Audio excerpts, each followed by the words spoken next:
Welcome to PHP Podcast. I'm Mike. And this is Orlando, and we're here for another Monday mini-sode.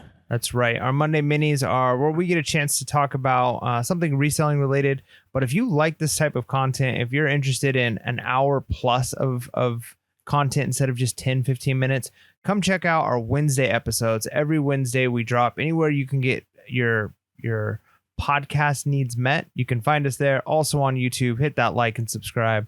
But today we're talking about kind of the essential of reselling, how it is crucial that as a reseller, you understand this one simple concept. It's not that complicated. It's not that complicated. And I think a lot of times we overcomplicate things. We want things to be hard. We want things to be challenging. But the reality is there's very simple things that we can do in order to ensure that we are successful as resellers. Yeah, and the creation of this came from two reasons. One is I watch a lot of YouTube, right? When I'm listing, when I'm shipping of resellers, and I don't always, but lately I have been because I just want to kind of get the pulse of what's going on in the reselling community.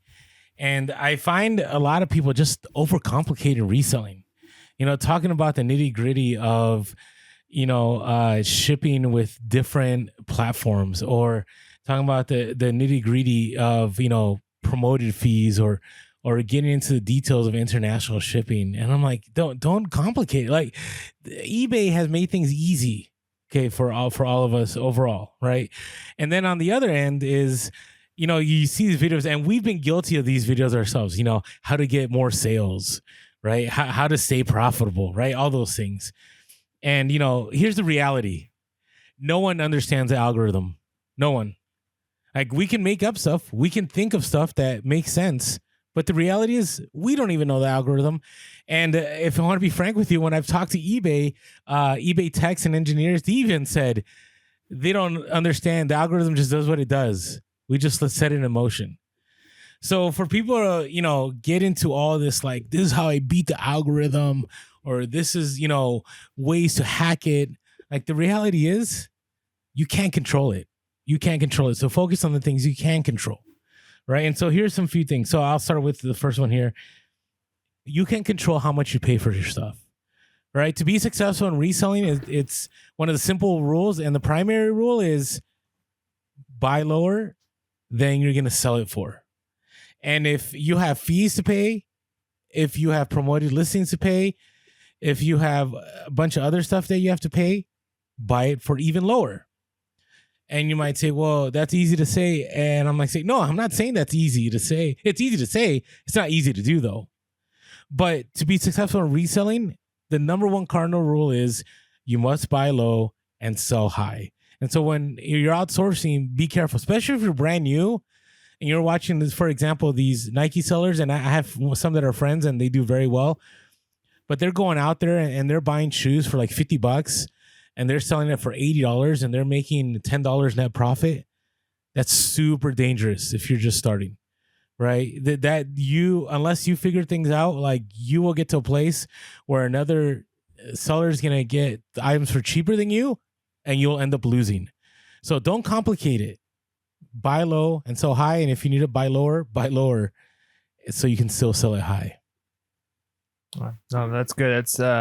That's the key. Just buy low, sell high. And one of the ways you know whether or not you're buying something low enough or can sell it high enough is, do you know, right? Like, you need to know more than other people know, and you need to know more than you have known in the past. Like, can constantly be growing and learning.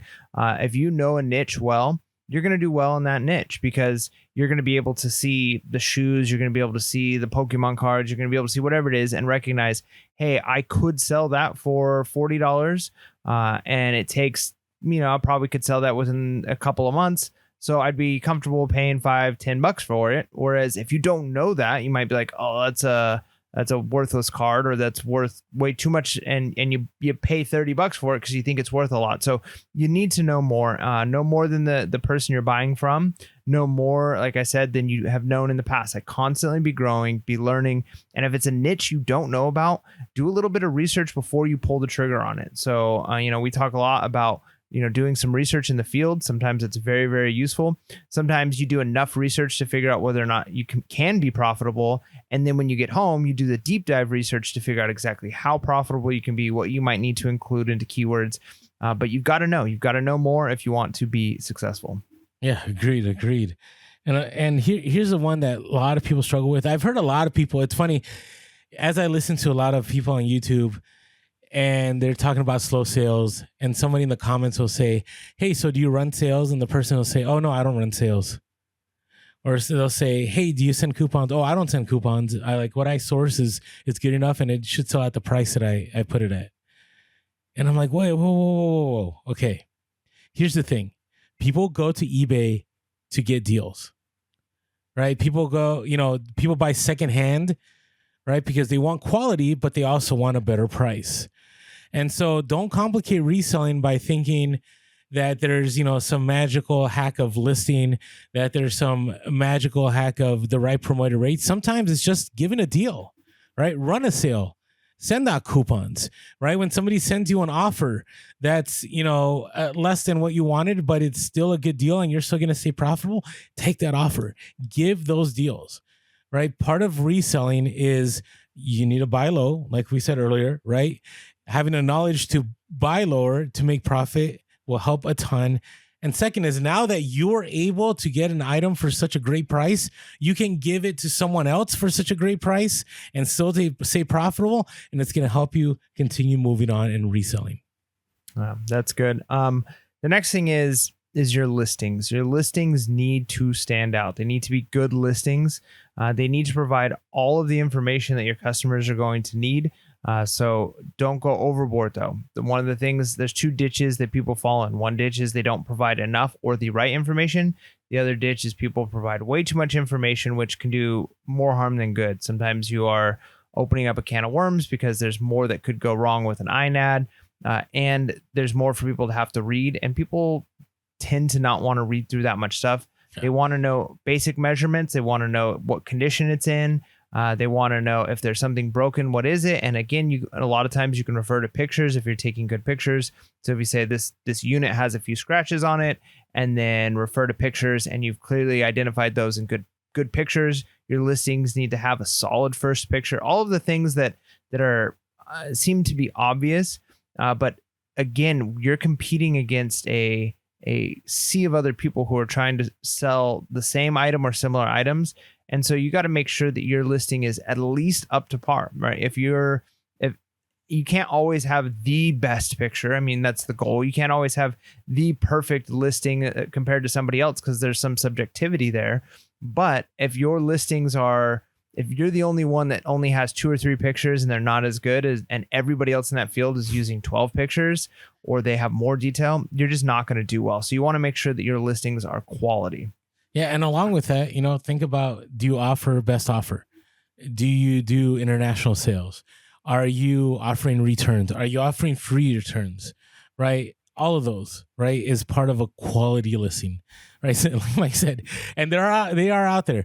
Somebody that lists an item with just 2 pictures, no discount, no free returns, no international shipping, nothing. It's just bare bones. Chances are, unless it's something that's highly in demand, that item is just not going to sell. It's just not going to sell. As long as, and I would say it might not even sell, even if it's the cheapest one out there, it still won't sell because price isn't everything when it comes to eBay. All right. And the last one, provide great customer service. This is pretty simple. In reselling, I can't tell you how many times I've had the opportunity to sell multiple items to an individual just because that one sale I had, right? Something happened and something was wrong. And I'm like, oh, I'll give you, I'm willing to work with you on the next item. Or I'm sorry that happened. You're welcome to return it. And they did. And they had buyer confidence and they just ended up buying more and more. And now I have somebody who always buys from me because they're confident what they're buying. Right. Or I had someone who said, hey, are you able to combine shipping to ship to this place internationally? Can you ship it to me overnight? That's going to separate you from the crowd, right? Providing that great customer service. And in the end, that gives you good seller metrics, which the algorithm does like, according to eBay. I'm not saying I know what the algorithm, but I know what eBay has told us, that, hey, if you have great seller metrics, you're a top rated seller, having great customer service is a part of that equation. So if you go above and beyond, right, and provide that great customer service, it's going to help you be successful in reselling. So if you take a look at all this, right, don't overcomplicate it. Buy low, sell high, no more. Give deals, provide quality listings, and great customer service. And you should be able to continue being able to be successful in the reselling game. And with that being said, make sure to be real, be relevant, and be reselling. Peace.